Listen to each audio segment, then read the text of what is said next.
profiling desa untuk mendapatkan gambaran secara ekonomi maupun sosial desa yang akan kita gunakan untuk pengambilan proses-proses keputusan dalam pembangunan desa. Kali ini kita bincang-bincang dengan Pak Kades. Selamat siang, Kades. Selamat siang, Bapak. Gimana kabarnya nih? Alhamdulillah baik. Baik ya. Iya. Dulu sebelum desa itu sempat sekitar tahun 1994 sampai 2003 Iya. itu kita menjadi dusun. Dusun ya. Dan juga 2 RT 9 dan RT 10. Iya. Dusunnya Dusun Sukamaju dulu. Iya. Jadi ada 2 periode.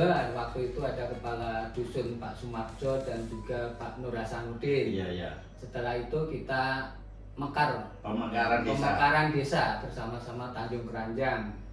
Kemudian di sini Desa Malino Hilir, kemudian Tanjung Keranjang, kemudian ada juga Malino Hulu, itu bersamaan mekarnya. Kades pertama. Pak Kades pertama waktu itu mengalami proses ya. Iya. Pertama itu masih PJ. Oh ya, PJ Kades ya. PJ PJ Kades Kades tahun 2025-2026 itu kebetulan saya Iya, juga. iya. Kan. Jadi waktu itu ada 6 RT dan sampai sekarang masih 6 RT. Kemudian setelah proses pemekaran masa PJ itu ada 1 tahun kurang lebih, itu kami serahkan dengan yang definitif. Ya. Itu mengalami proses pemilihan kepala desa definitif, yaitu pada tahun 2026-2027 ya. Ya. Itu ada kadesnya Pak Suparno. Nah, itu menjalankan pemerintahan desa selama 2 periode. Iya. Setelah 2 periode berakhir beliau itu tahun 2019. Iya. Nah, itu kemudian kami masuk kembali sampai sekarang ini. Ya, kalau kami dengan lanjutan pemerintah desa yang tahun 2019 kami lanjutkan waktu itu dengan adanya anggaran untuk kewenangan atau otonomi desa itu sangat membantu sekali, karena memang pembangunan ini dimulai dari desa, itu sudah nyata, itu tidak bisa dipungkiri. Kalau pembangunan itu masyarakat yang terkecil, yang terbawah, yang kita lakukan ada pembangunan dari desa, itu yang tepat sasarannya. Namun dengan perubahan ini juga kita bisa lihat bersama dengan adanya otonomi desa ini, sangat kemajuan desa ini sangat pesat. Iya. Walaupun sekilas orang tidak tahu karena yang menjalankan pemerintah desa. Oke. Kalau tidak pemerintah pusat, pemerintah daerah tidak melihat ke desa, maka tidak akan tahu. Sarana prasarana desa yang ada itu banyak sekali ya. Kalau infrastruktur jalan itu jelas kita bisa rasakan semua, yang dulu jalan tanah, kemudian tidak ada paritnya, tidak ada pembuangannya. Sekarang sudah mulai beton atau mungkin cor ya, sudah aspal, kemudian parit dan tata air juga mulai teratur dan mulai tidak kumuh lah, mulai rapi. Semua di jalan-jalan, di gang-gang itu semua mulai tertata dengan baik ya untuk infrastruktur. Kemudian untuk pelayanan juga ada postu, kemudian ada sekolahan PAUD, ada sekolahan TK, ada sekolahan SD. Nah, semua ini kan fasilitas-fasilitas yang memang untuk memenuhi kebutuhan masyarakat dan kebutuhan dasar masyarakat, terutama yang di desa. Nah, ini sangat manfaat sekali dan yang dirasakan oleh masyarakat kita ini. Kantor desa. Ya, kantor desa ini juga mulai tahun gedung pertemuan. Iya.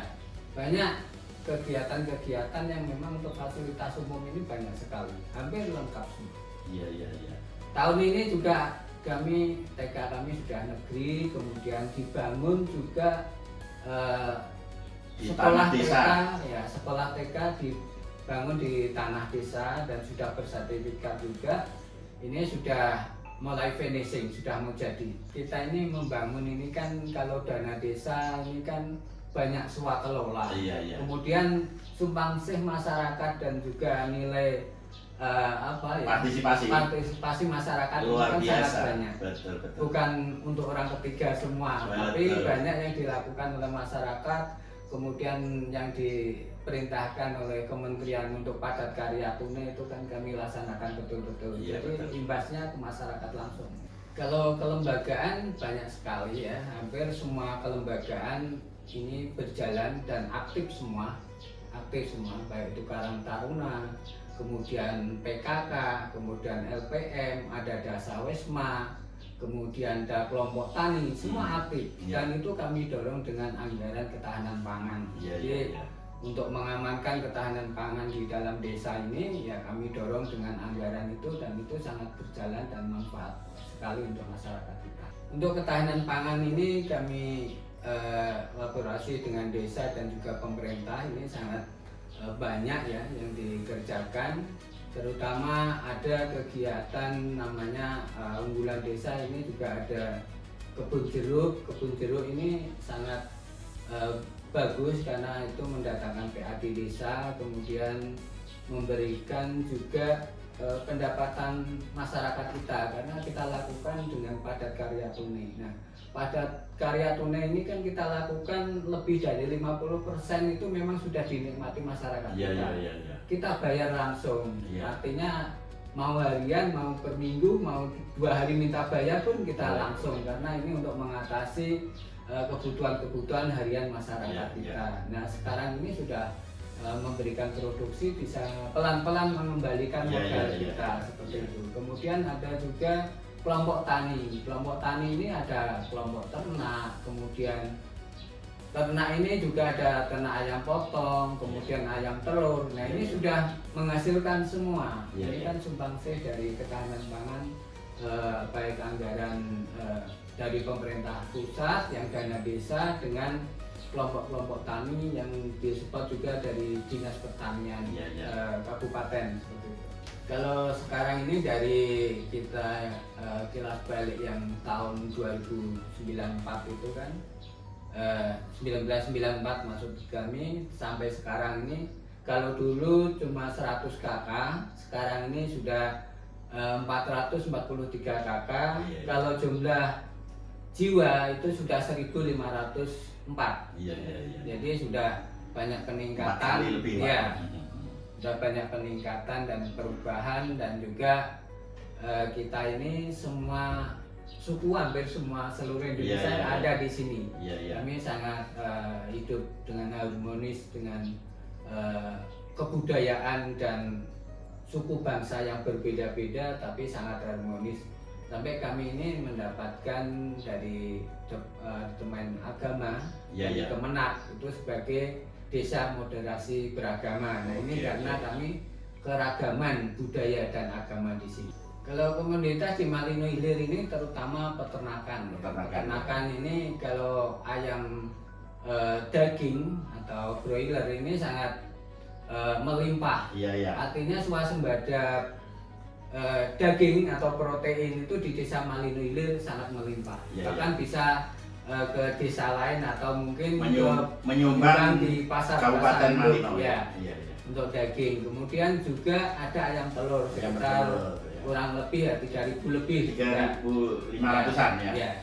Ini kan bertahap tetap kami tingkatkan terus sesuai kemampuan masyarakat kami dan anggaran kami itu tetap meningkat terus. Jadi kami ini partisipasi masyarakat selain ayam telur, kemudian kambing juga banyak, kemudian sapi juga, dan juga pengelolaan pupuk organik juga melimpah. Jadi kami ada beberapa ton stok untuk penghasil pupuk organik. Ini kan juga untuk kemajuan yang memang melibatkan semua masyarakat yang di bidangnya masing-masing. Sama ya. Jadi yang pertama bebas narkoba ya. Desa bebas narkoba. Nah, ini tahun 2023. Kemudian sebagai pengelola bank sampah. Nah, ini termasuk pengelolaan pupuk organik. Kemudian desa moderasi beragama. Nah, ini sampai sekarang masih dalam pembinaan dan kerjasama dengan Kementerian Agama. Kemudian Desa Ramah Perempuan dan Perlindungan Anak ini juga berjalan sampai sekarang pembinaannya. Kemudian kami juga sebagai Desa Brilian. Nah, Desa Brilian ini kami kerjasama dengan BRI, yaitu ada buah jambu kristal, kegiatannya, kemudian pemberian beasiswa terhadap anak-anak kita yang berprestasi di sekolahan SD. Itu kemarin sempat sekitar 75 juta keseluruhan jumlah untuk kita berikan ke anak-anak kita yang berprestasi di desa di SD ya. Kemudian Desa Cantik, artinya Desa Cantik ini bekerja sama dengan BPS untuk data Jadi, kelengkapan data untuk administrasi di Desa Malinuilir. Di Potensi Expo 2024 ini ya. Kemudian ada juga penghargaan Desa Malinuilir sebagai bank sampah, ini dari KHN dan juga pemerintah daerah. Ini ada juga penghargaan sertifikat untuk penghargaan penyalur dana desa terbaik tahap kedua. Ini dari KPPN Tanjung Selor. Nah, ini sebagai kinerja terbaik penyaluran dana desa terbaik tahap 2. Nah, ini salah satu beberapa yang kegiatan yang memang kami lakukan untuk menunjang pemberdayaan masyarakat desa.